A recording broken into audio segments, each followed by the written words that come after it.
Di video saya kali ini, saya akan membuat roti goreng rasa pizza. Nah, di sini saya akan memperlihatkan bagian dalam roti gorengnya.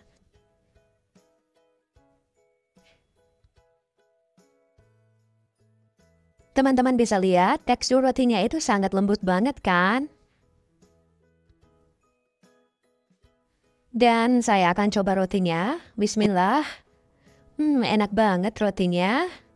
Oke, sebelum saya lanjut ke video tutorialnya, di sini saya tuliskan resepnya, bisa dicatat atau di screenshot.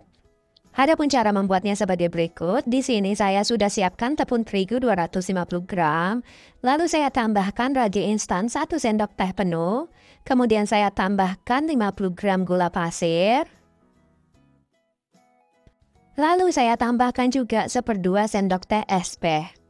Untuk resep ini saya tidak pakai telur ya teman-teman, saya hanya pakai SP sebagai pelembut dan sebagai pengganti telur.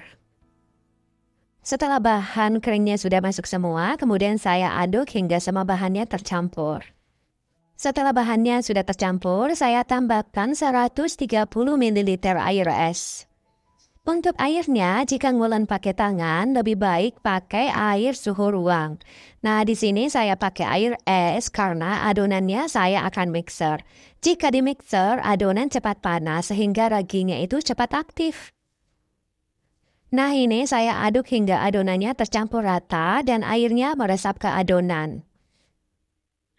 Dalam proses ini, saya lebih menyarankan teman-teman aduk pakai tangan saja agar bisa merasakan kelembapan adonannya. Nah, ini sudah tercampur rata. Selanjutnya, saya tambahkan 35 gram margarin atau setara dengan 2 sendok makan.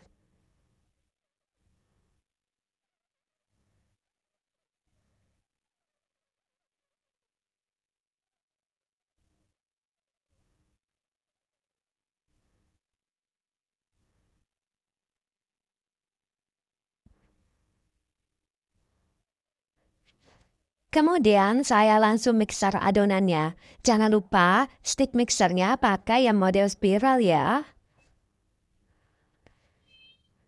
Di awal nge-mixer, adonannya masih terpisah-pisah dan agak berhambur seperti ini. Tapi teman-teman tidak usah khawatir. Jika nanti margarinnya sudah tercampur dengan adonan, maka adonannya akan bersatu. Saya mixer menggunakan kecepatan tinggi selama 20 menit lamanya. Jika teman-teman tidak punya mixer, bisa diulen dengan tangan kira-kira 30 menit atau kita ngulen hingga kalis elastis. Nah, ini adonannya sudah hampir kalis ya. Salah satu ciri-cirinya yaitu adonan kelihatan mulus dan jika dipegang adonan terasa lembut. Nah, ini adonannya sudah kalis. Saya akan memperlihatkan ciri-ciri adonan kalis. Jika dilebarkan, tidak mudah sobek seperti ini.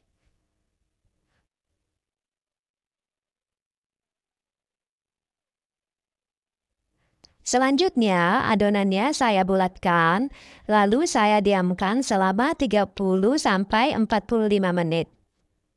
Atau hingga adonannya mengembang 2 kali lipat. Pada saat didiamkan, adonan kita tutup ya agar tidak kering adonannya. Sambil menunggu adonan mengembang, kita siapkan bahan isian. Pertama-tama, saya tumis dulu bawang bombaynya hingga sedikit layu.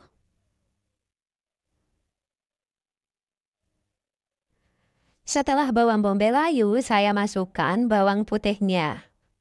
Kemudian saya tumis hingga aromanya wangi.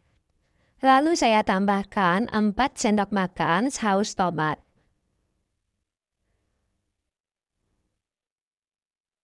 Kemudian saya tambahkan juga 1/2 sendok teh gula, 1 sendok teh garam, 1/2 sendok teh merica, dan 1/2 sendok teh bubuk oregano. Dan tambahkan juga 4 sendok makan air bersih. Kemudian saya masukkan 150 gram ayam dan 2 sosis ayam. Kemudian saya tumis hingga ayamnya matang. Oh iya, tadi pada saat saya masukin bumbu, posisi api saya matikan ya. Saya nyalakan apinya setelah semua bumbunya dimasukkan. Tumis bahan isian hingga mengering dan tidak terlalu berminyak seperti ini. Selanjutnya, kita lihat adonannya. Ini sudah mengembang, terlihat sangat mulus dan lembut banget kan?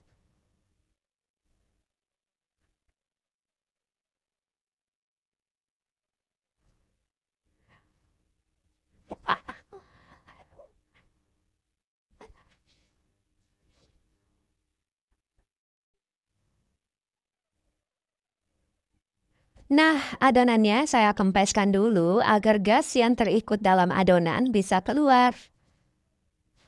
Setelah adonan dikempeskan, saya akan bagi-bagi adonannya. Di sini saya bagi-bagi menggunakan timbangan agar ukurannya sama. Saya timbang masing-masing 30 gram. Setelah adonan sudah dibagi-bagi, lanjut adonannya dibulatkan seperti ini.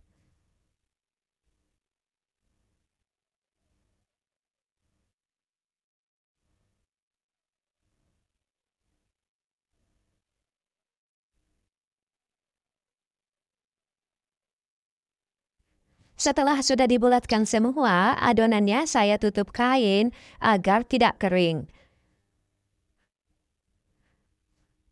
Nah ini bahan isiannya sudah dingin, isiannya saya tambahkan keju. Di sini saya pakai keju Purchase Quick Meal. Saya ambil adonan yang paling pertama dibulatkan, kemudian saya pipihkan bagian pinggirannya, bagian tengahnya tetap dibiarkan menggembung. Kemudian beri isian ayam dan kejunya.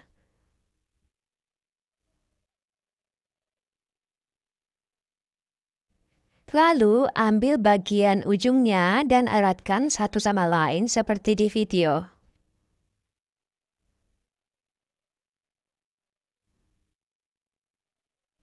Dan yang paling penting, pastikan ujungnya tertutup rapat dengan cara dicubit-cubit. Dalam hal ini sangat penting banget loh teman-teman, karena jika ujungnya kurang rapat maka akan terbuka pada saat digoreng. Kemudian saya bulatkan dan sedikit saya pipihkan. Nah ini sudah semua saya berisian, kemudian saya akan baluri dengan tepung roti. Kita ambil roti yang diisi pertama, kemudian kita celupkan ke air sebentar, dan selanjutnya dibaluri dengan tepung roti.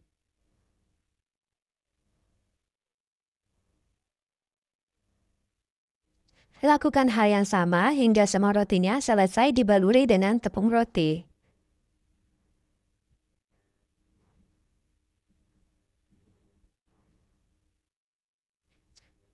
Setelah sudah dibaluri semua, rotinya didiamkan lagi selama 30 menit. Dan setelah 30 menit, rotinya sudah mengembang dan siap untuk digoreng. Panaskan minyak dengan api kecil, lalu tes panas minyaknya pakai sumpit. Jika pada saat sumpit dicelupkan ke minyak ada buih-buihnya atau gelembung gitu, maka itu pertanda minyak sudah panas. Dan goreng rotinya menggunakan api yang sangat kecil di kompor masing-masing.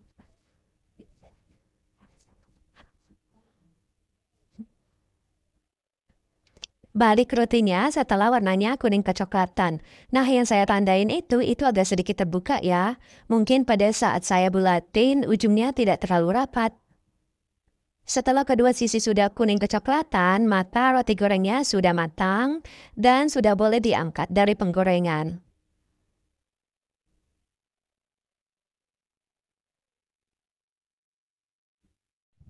Nah, ini dia roti gorengnya sudah jadi. Kelihatan cantik banget ya. Dan lebih enak jika disajikan dengan saus tomat, mayones, dan saus sambal. Tekstur bagian luar rotinya sangat crispy, sedangkan bagian dalam rotinya itu sangat lembut banget. Ditambah isian keju lumer dan isian yang diolah seperti topping pizza, sehingga roti goreng ini mirip banget dengan rasa pizza. Wow, udah kelihatan kejunya lumer ya, dan pastinya enak banget. Nah, itu tadi cara membuat roti goreng rasa pizza. Semoga video ini bermanfaat bagi teman-teman semua dan terima kasih sudah nonton video ini sampai selesai. Jangan lupa untuk selalu bersyukur dan jangan lupa juga untuk selalu berpikir positif. Sampai ketemu di video saya selanjutnya. Assalamualaikum warahmatullahi wabarakatuh.